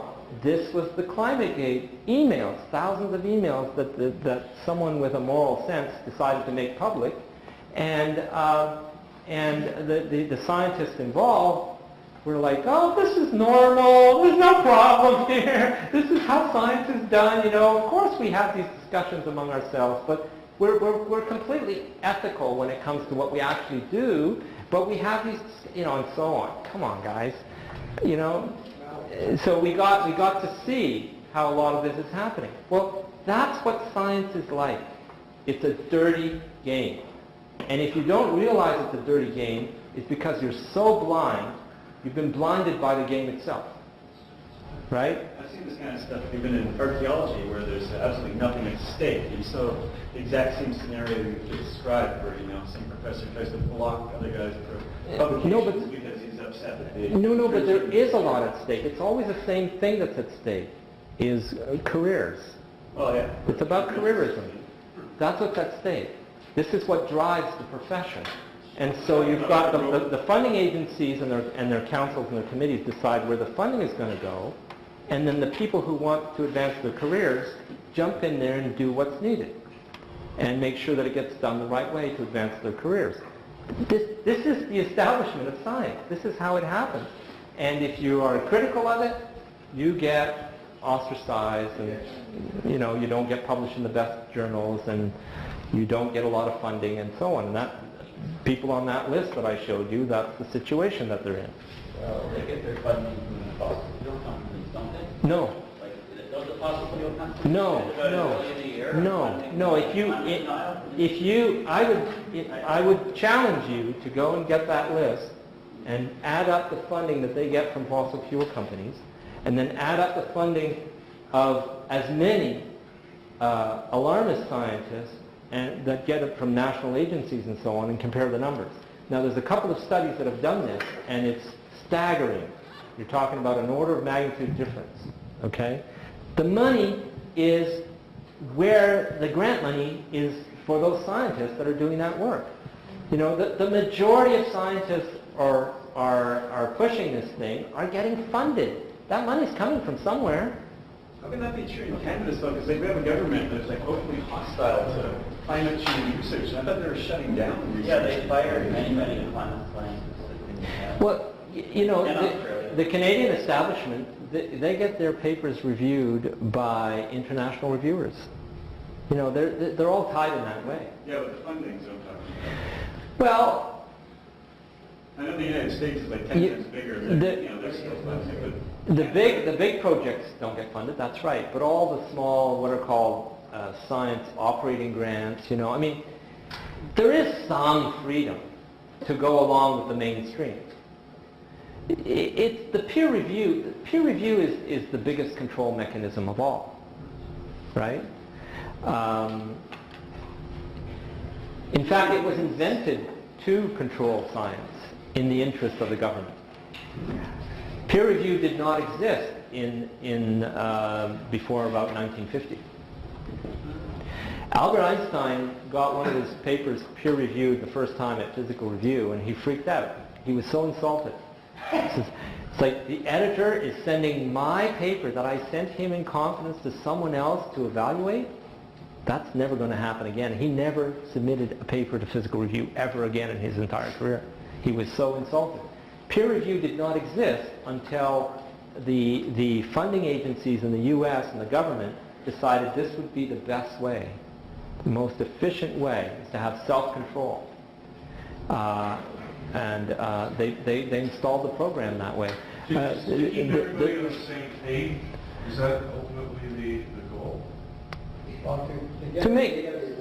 To make sure that the research is not daring and creative and exploring new areas for the good of mankind, you know, to make sure that that doesn't happen, to make sure that it's all about careerism and following the main trend, and the main trend is set by the main funding agencies, which in the U.S. is the military and you know, some big agencies like that, the Department of Energy and so on.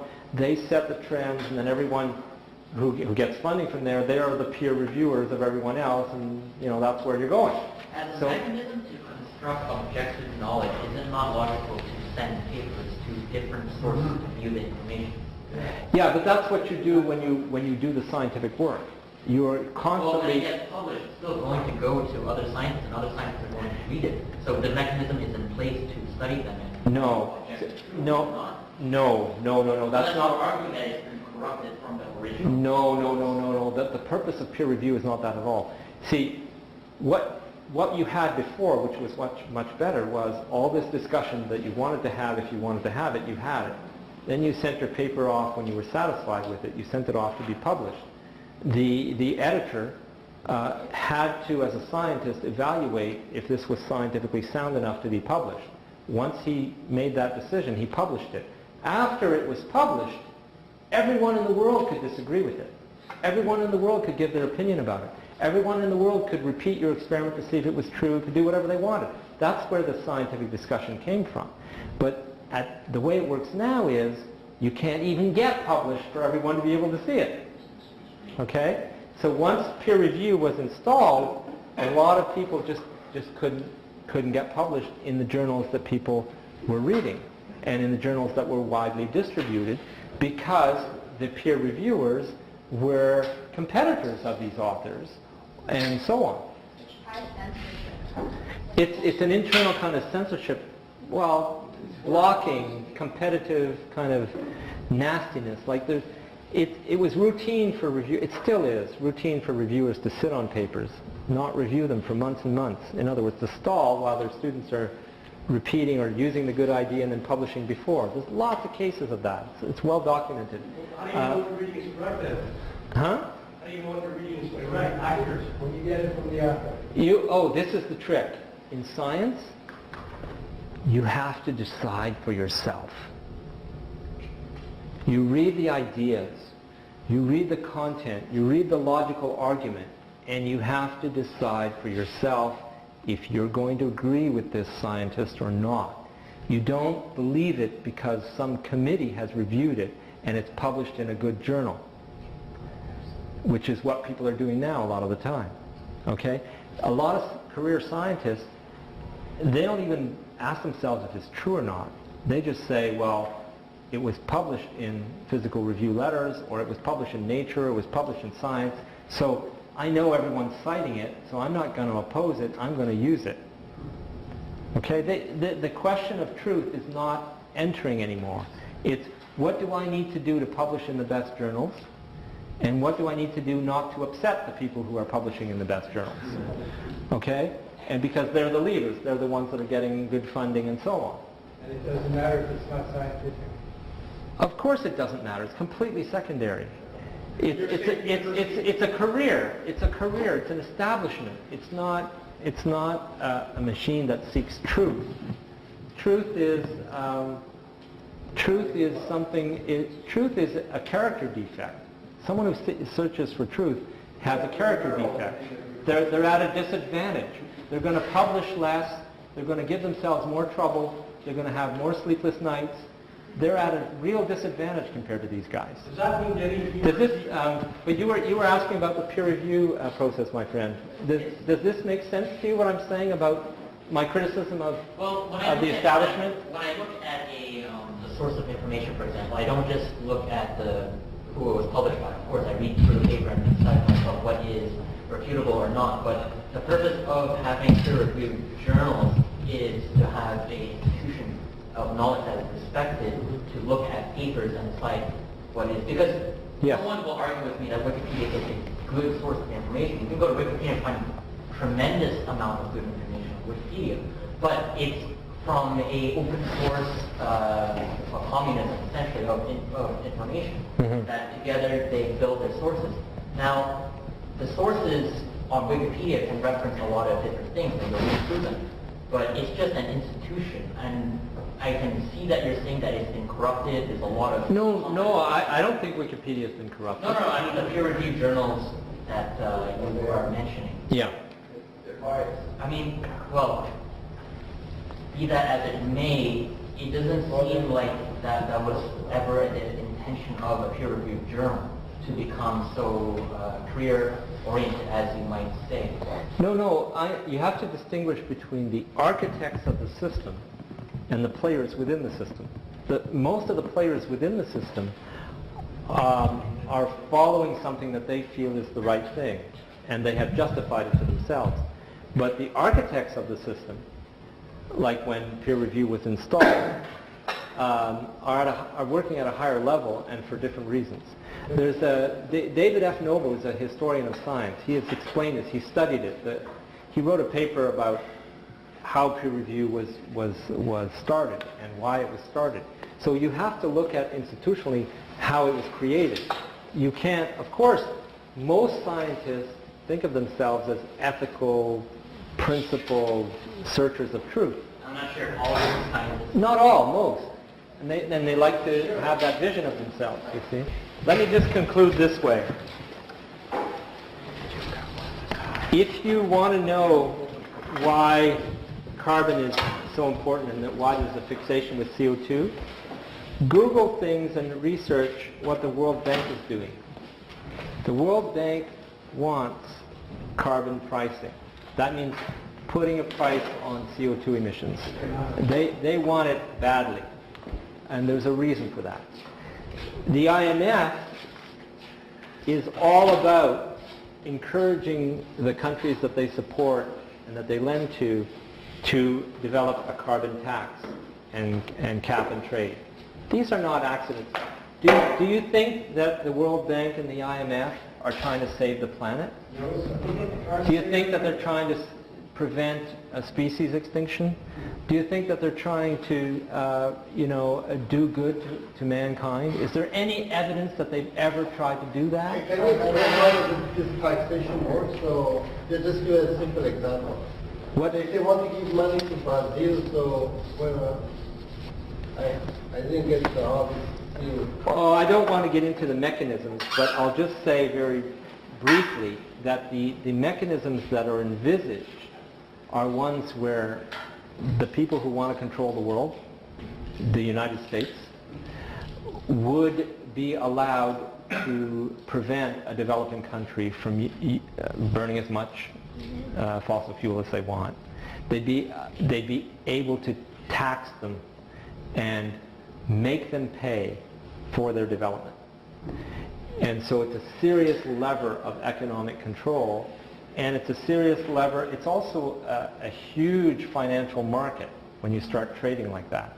So the big financiers benefit a lot. So they're all into putting this into action. So these are the kinds of mechanisms that I think are at play. But to end on a positive note, I want to show you another graph. I'll just show it to you. I'll just describe it. This is a graph. You want me to change it? All right. No, do we need to do that? You can see it in your minds, right? I'm going to describe it. You see, let's try it my way, okay? Let's just try it my way. Forget the technology for a minute.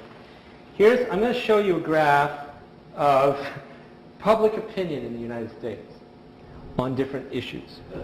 So the graph is as a function of time, and people are asked if they're more concerned about, you know, do you worry about the following things? Drinking water, lakes and rivers, air, rainforests, and global warming.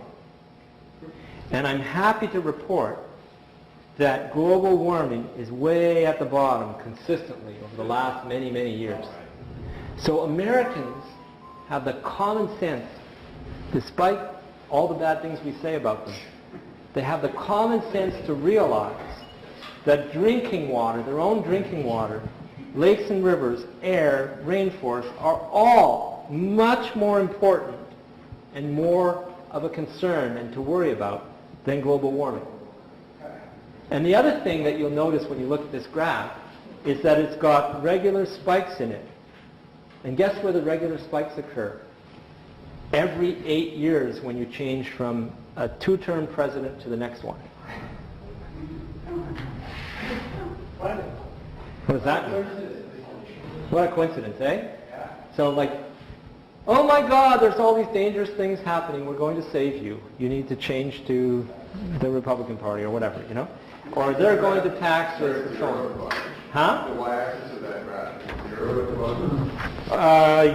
No, it's 20% concern, and it goes up to 80% concern. So global warming averages around 30% concern. Okay? So that is to end on a positive note, so that there is some hope. Not everyone is educated, and the uneducated will save us. You know, because they've got common sense. You know, they know what's really killing them. They know what the problems are in their lives. They're not over intellectualizing. Like 2-degree change in surface temperature. Oh my God! Meanwhile, Canada has just announced, the Harper government has just announced that they can go in and bomb in Syria without asking Syria's permission or anyone's permission. Forget about a UN resolution. Forget about international law. We just go in there and bomb whenever we want, who we want, when we want. This has never happened before in the history of Canada. But they brought the Harper down for our poets to kill. No, stay serious for a minute. Stay serious for a minute. This is very serious. This is a rogue state that is telling the world, we're going to go in and bomb whoever we want when we want, just like the U.S. does, because we're the little brother here, and we're going to do that when we want, how we want. This is happening here in our country. Well, wait a second. Okay? It's 5 planes. The Russians sort of do make it into Syria. They'll shoot down those 5 planes. Just like that, right? Think of the principle of it. No, I know. This is very serious. We're talking about war crimes. These are war crimes. It's a crime of aggression. Okay? And the Syrian people have suffered enormously. Millions of people displaced, you know, tens of thousands killed. It's just an all-out war against these people. Why? Because Syria wants to stand on its own, doesn't want to fall in line with the U.S. It prefers to trade and have allies with Russia and China, and therefore it must be destroyed. That's what this is about. This is a total pretext for all-out destruction of Syria in order to get rid of that government. So it used to be that the U.S. would put in a new dictator, but that takes a lot of time and effort, and you have to work for decades to get the right people in there to do it. And now they don't bother with that. If a country is disobeying, they don't have the leverage they used to have. They don't have the resources to do that. They just destroy the place. Libya, now Syria, they just annihilate the country. Doesn't matter what happens after. We don't want a regime that opposes U.S. wishes. As of 2 days ago, Yemen too, yeah? Saudi Arabia has just... Yemen too. Yemen has now joined the list. That's right. Yemen is a good example. And then you get all these stories in the media about how we're supposed to understand this. Come on. It's geopolitics. It's about the U.S.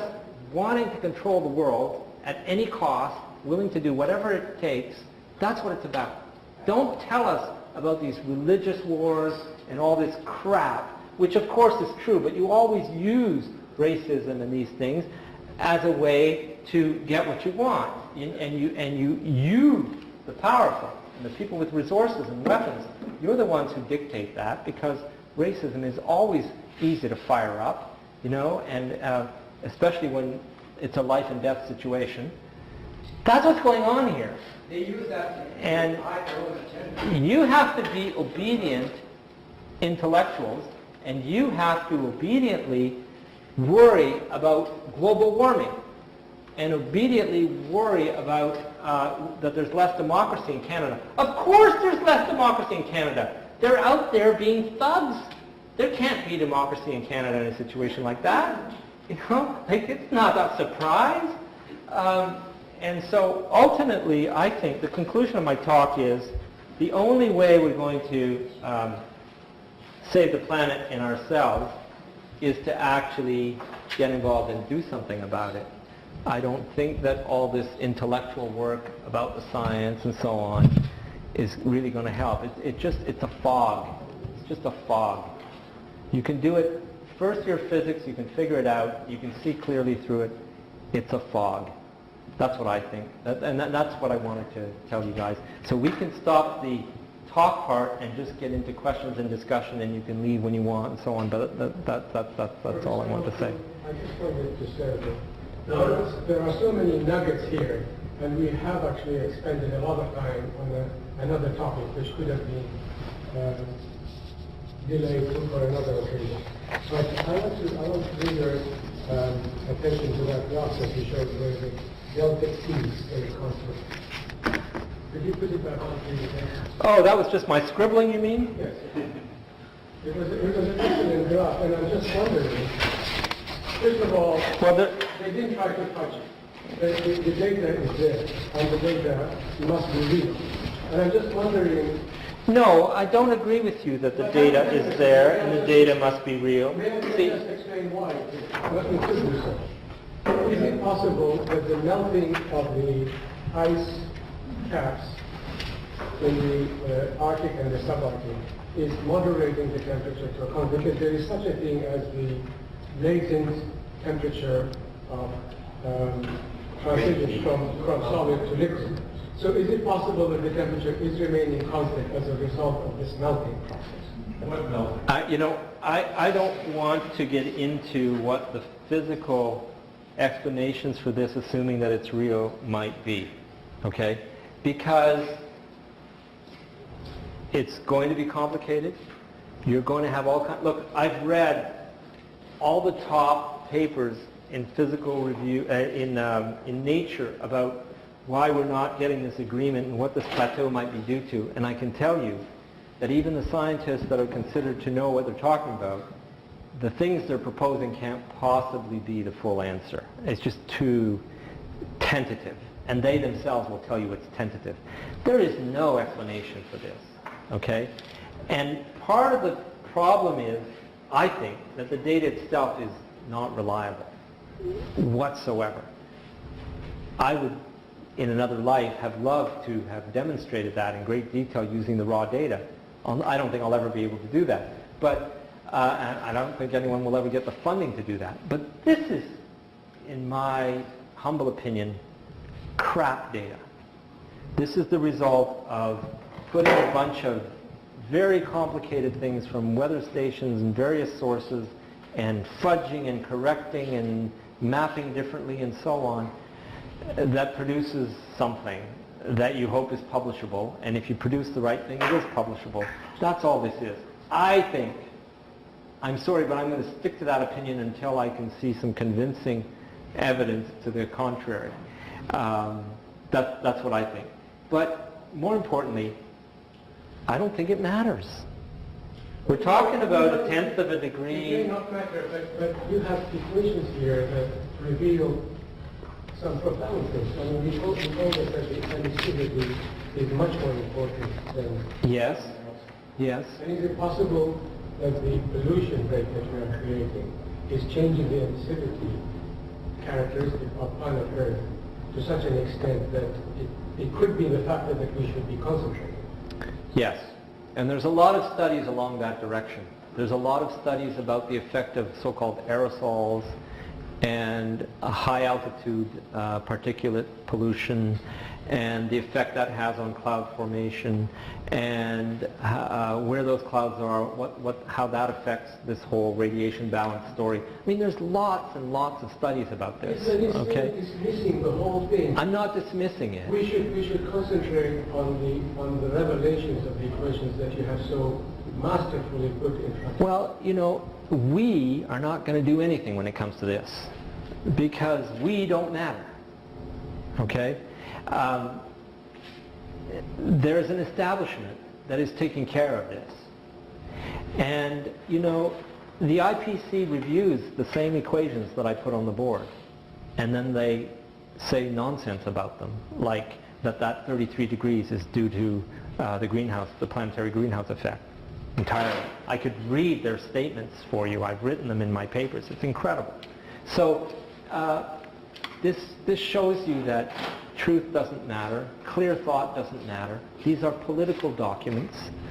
What more can I say? That's all. That's my message. I can't tell you any more than that.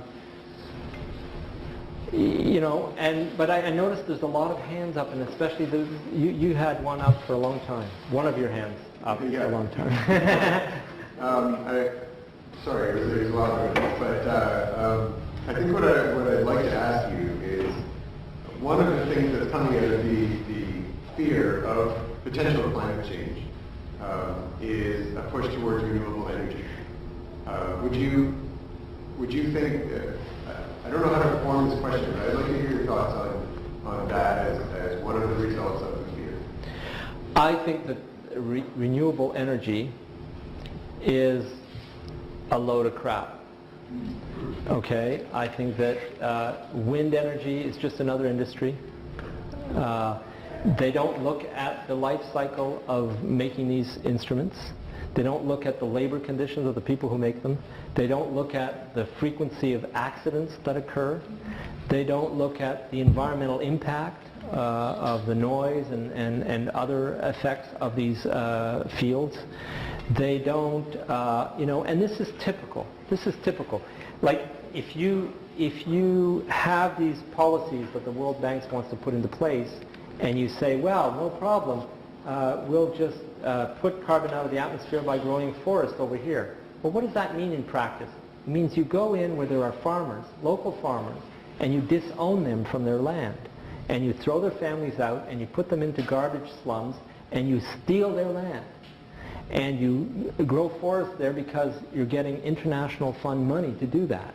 So there are plenty of reports of the absolutely despicable consequences of these policies in the developing world. Okay, and this is called a green policy. Okay, you go in there and you do this good green stuff. Well, the alternative energy sources, it's the same sort of thing. You get this YouTube about this wonderful road that has solar cells in it that captures sunlight, you know. Come on. Have you looked at how much it is to produce that? Have you looked at the life cycle of that thing? Can you imagine what the potholes would do? I mean, there's just no way that these technologies make any sense at all. It's always about the simplest technology. You see, the way to fix this problem, here it is. And this was really the conclusion that I meant to give you, but that I forgot, and now I'm remembering it. The solution is the same whether you want to stop being a citizen in a country that decides it can kill anyone it wants, or if you want to stop habitat destruction, or if you want to have a saner world. The solution is always the same. You need to have more democracy, but the true democracy, the democracy where people can actually have an impact. And the only place that Canadians can have more democracy is in Canada. And so the solution to all of these problems is that the people in the developing world need more democracy where they're trying to put in a mining company or trying to steal their land. They need more democracy there. If you give them more democracy, if you give them power to decide, and you can't just steal and kill them and disappear them, then automatically the environment will flourish. There will be the best possible preservation if you have more democracy. For example, if you're fair to Aboriginal people in Canada, and instead of putting them on reserves and continuing their genocide that we have perpetrated against that people, if instead you do reparation and you treat them fairly as they should be treated under international law, then you automatically have huge preservation of territory, huge preservation of ecosystems, and a stalling of this all-out destruction by mining companies and so on. So democracy and respect for peoples is the solution, I think, at this point of the game.